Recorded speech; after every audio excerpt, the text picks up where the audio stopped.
Olá! Dois homens foram presos no bairro de Fátima após furtarem um veículo e, entre aspas, ficarem a pé com o mesmo.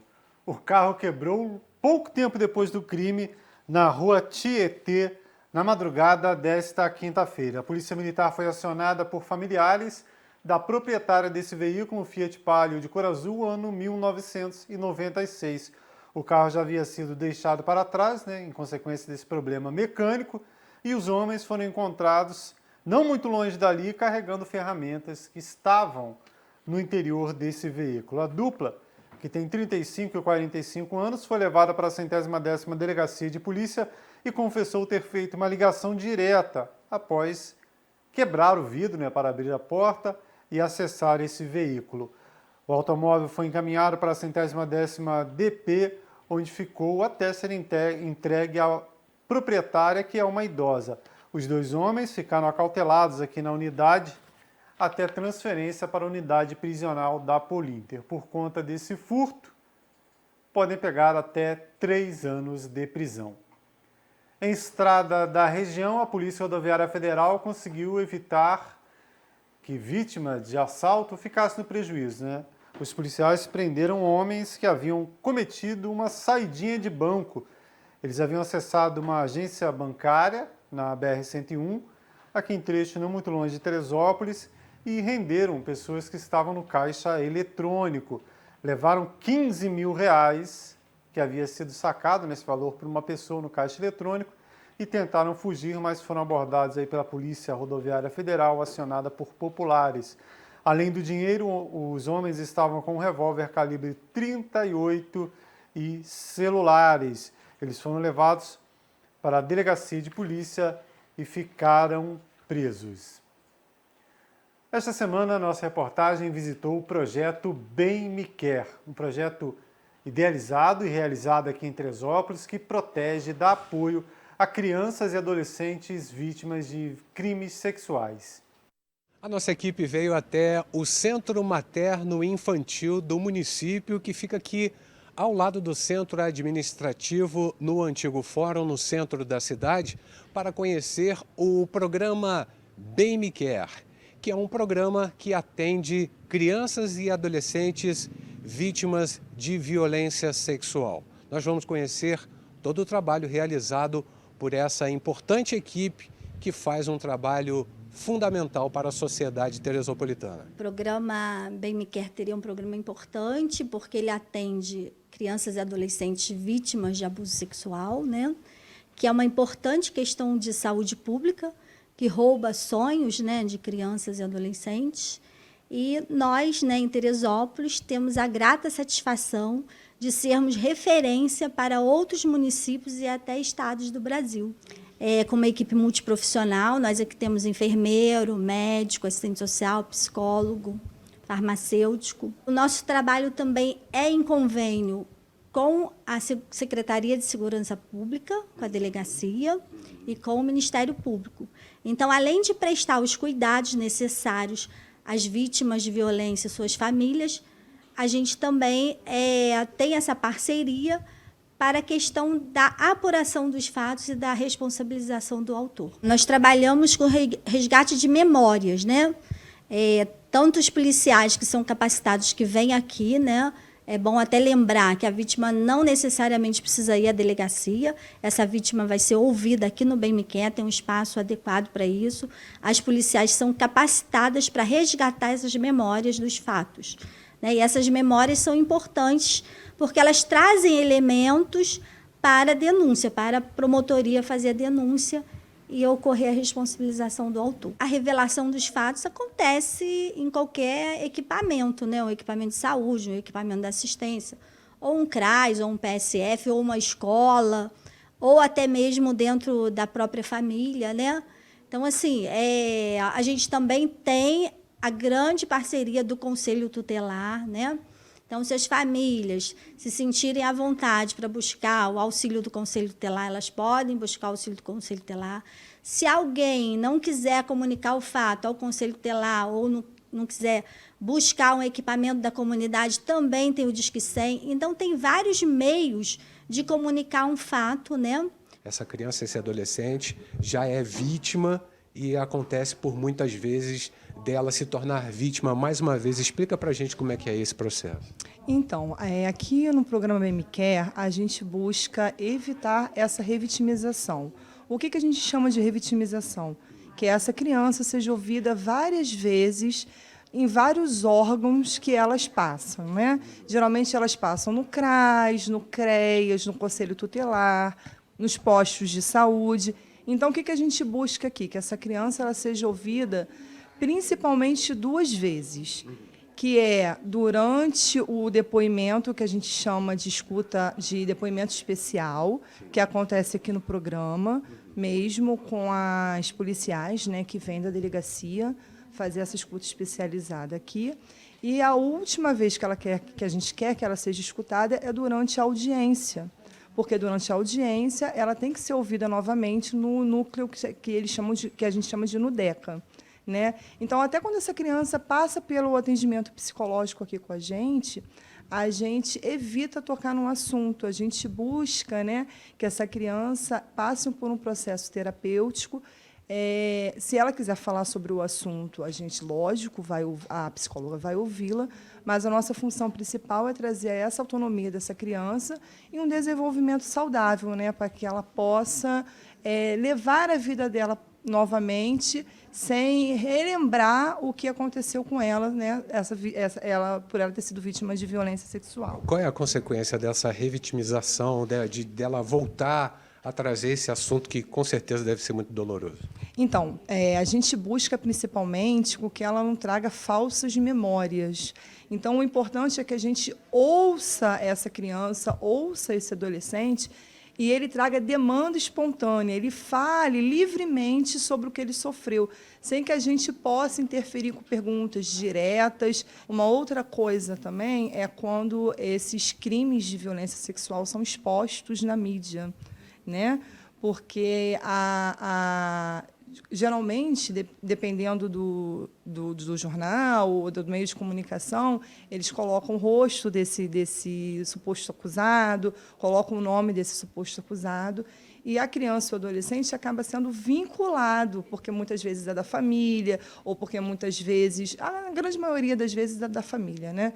Então, isso é importante deixar claro, que esses crimes de violência sexual eles têm que seguir em sigilo de justiça, para essas crianças não serem novamente revitimizadas, porque isso também é uma revitimização, né? Muitas vezes, quando isso acontece, a criança tem que sair de onde mora, tem que mudar de endereço, tem que mudar de escola, mudar de núcleo de amigos, e isso causa também uma revitimização. Agora, vocês têm um Instagram. As pessoas que quiserem conhecer um pouco mais sobre o programa podem acessar o Instagram, não é isso? Sim, podem acessar, é o Bem Me Quer Terê. Esse projeto aqui de Teresópolis tem sido referência para a criação de outros similares em municípios do estado do Rio.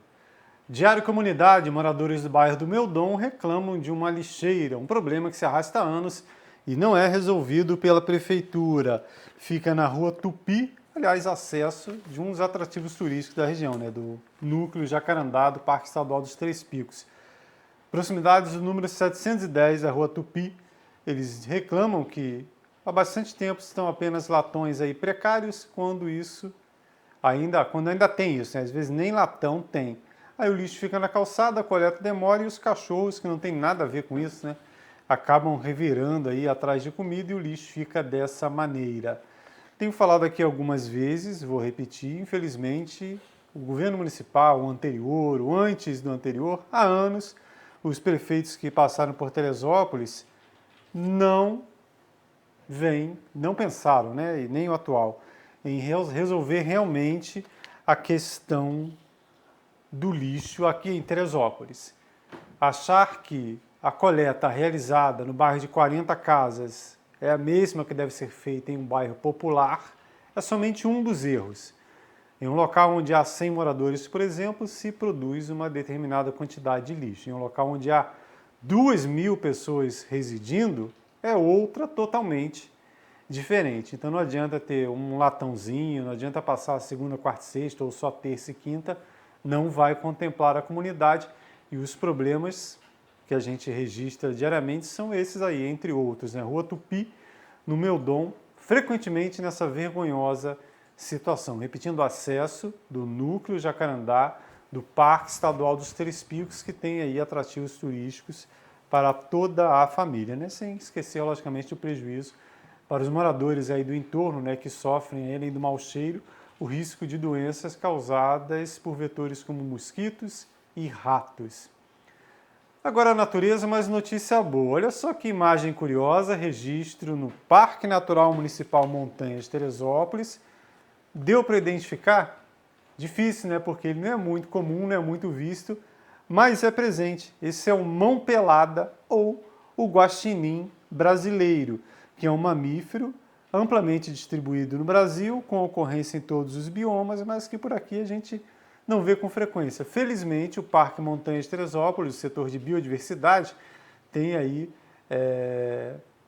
tem feito um trabalho muito rico aí com a utilização de câmeras, de monitoramento, feito registros diversos, inclusive já fez até de onça na área do Parque Municipal. E fez aí agora do guaxinim brasileiro, mão pelada, que se alimenta aí de uma variedade de frutas, peixes, anfíbios, aves e até mesmo outros pequenos mamíferos, né? Que legal a gente ver esse tipo de notícia registrado na área do Parque Montanha de Teresópolis, que tem garantido uma qualidade de vida diferenciada em regiões que tinham tudo aí a ter grande prejuízo com a pressão, com o crescimento de comunidades diversas, mas que estão mudando a realidade graças à instalação dessa unidade de conservação ambiental que tem sede em Santa Rita e também na região da Pedra da Tartaruga.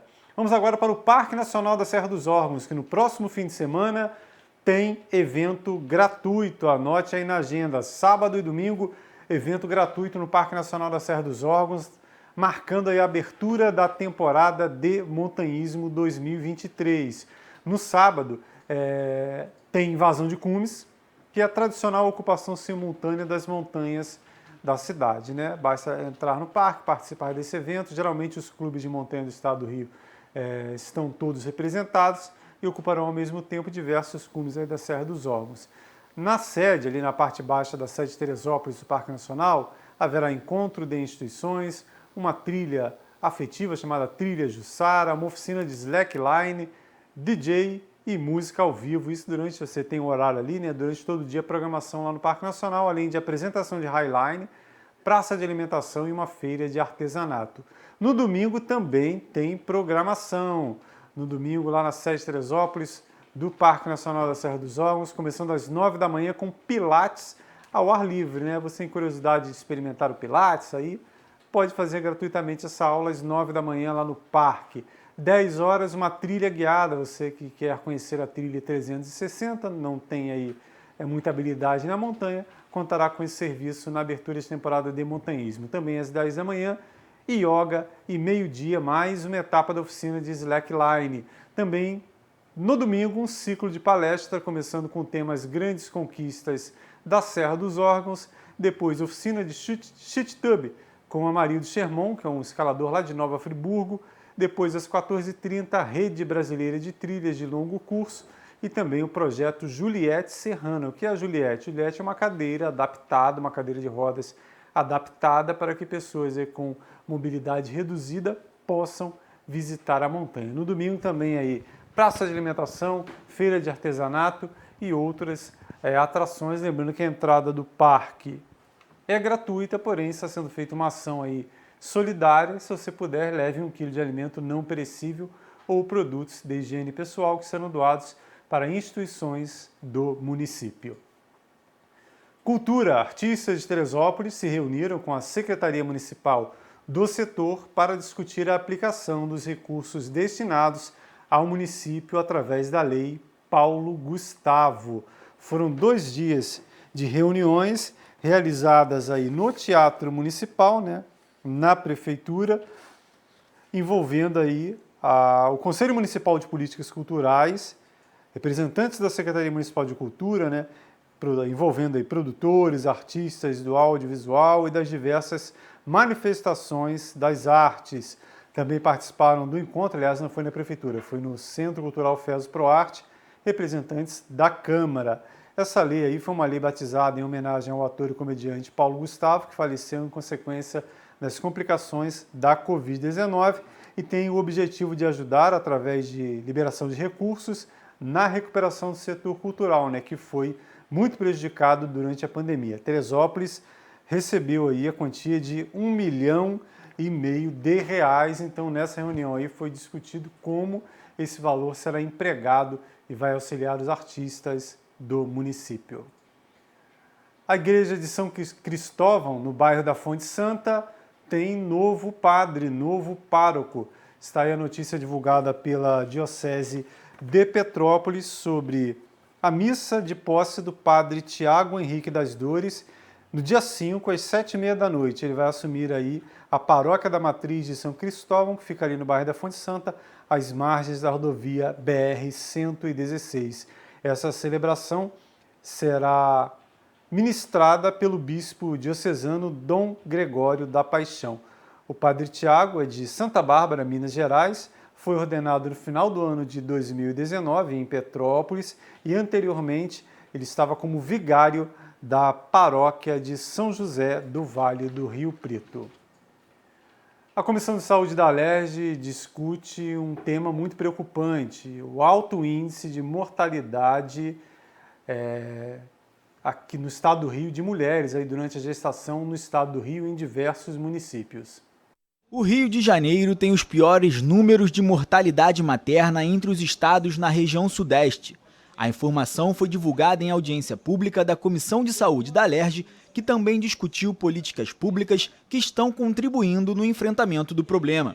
O debate teve como ponto principal a análise de fatores associados ao número de mortes e os cuidados obstétricos necessários para a redução da mortalidade materna, como a melhoria do sistema público de saúde, atendimento de qualidade e o acompanhamento médico durante o período da gestação, compreendendo a necessidade de cada mulher. Dados inéditos apresentados na reunião de hoje mostram que juntos, o município da capital, a Baixada Fluminense e toda a região metropolitana correspondem a 75% dos 118 óbitos registrados em 2022, números que tornam o estado do Rio de Janeiro o pior da região sudeste e um dos piores do Brasil na razão de mortalidade materna. Segundo a deputada Élica Takimoto, a mortalidade materna precisa ser discutida além da saúde pública, pois é um tema que engloba diversas áreas, como acessibilidade, transporte, ciência, tecnologia e a questão social. Quando fala em mortalidade materna, a gente está falando de comunicação, a gente está falando de sensibilização, a gente está falando de atitude, a gente está falando de educação sexual nas escolas,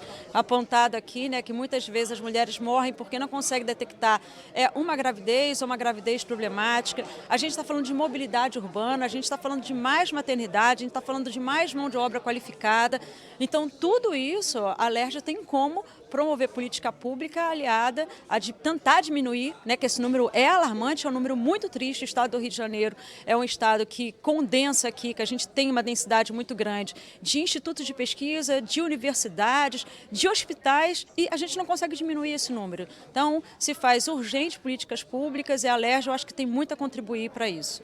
Em 2022, os números de óbitos tiveram uma queda em relação ao ano anterior, após um aumento durante o período da pandemia. Coordenador estadual da Saúde das Mulheres, Antônio Braga, falou sobre os principais fatores que contribuem para a mortalidade materna e apresentou propostas que serão debatidas com a Comissão de Saúde.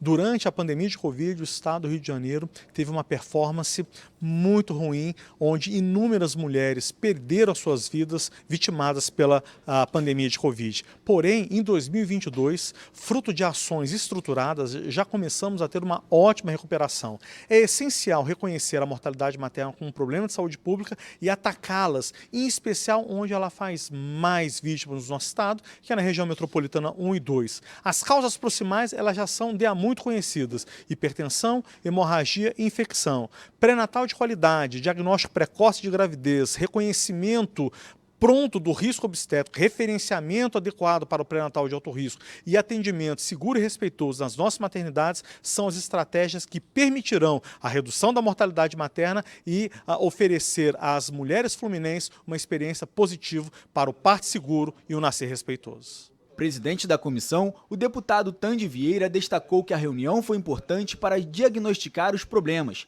e encontrar maneiras em que o parlamento, junto com órgãos públicos, associações e representantes da sociedade civil, possam contribuir para reduzir os números apresentados. Hoje ficou identificado aqui algumas regiões que têm um problema maior que no nosso estado, e a Secretaria de Estado de Saúde já apresentou um planejamento, um diagnóstico, um planejamento para enfrentar esse problema.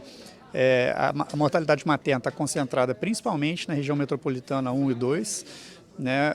A equipe da Atenção Primária de Saúde, da Saúde da Mulher, da Secretaria, já identificou várias estratégias para esse enfrentamento e agora a Alerj vai também procurar encontrar algumas formas, alguns mecanismos para auxiliar esse desenvolvimento desse plano nos próximos anos. A gente não vai encontrar resultados diferentes fazendo sempre a mesma coisa. Então precisa encontrar alguns mecanismos criativos diferentes para enfrentar esse problema, e isso foi trazido aqui hoje. Enfrentamento na área hospitalar, na área de acessibilidade da mulher ao pré-natal, ao acompanhamento aos exames que precisam ser feitos, né? Então várias estratégias surgiram aqui hoje e agora a gente vai acompanhar essa implantação desse planejamento. Esse foi mais um boletim informativo direto da redação do Jornal Diário e Diário TV. Qualquer atualização, novidade antes de um próximo, você vê no nosso site, netdiario.com.br, na barrinha de notícias e também nas redes sociais, Facebook e Instagram, rapidamente. Quem acompanha o trabalho aí pelo YouTube, clique no sininho, se inscreva no canal e fique sempre bem informado. Até breve!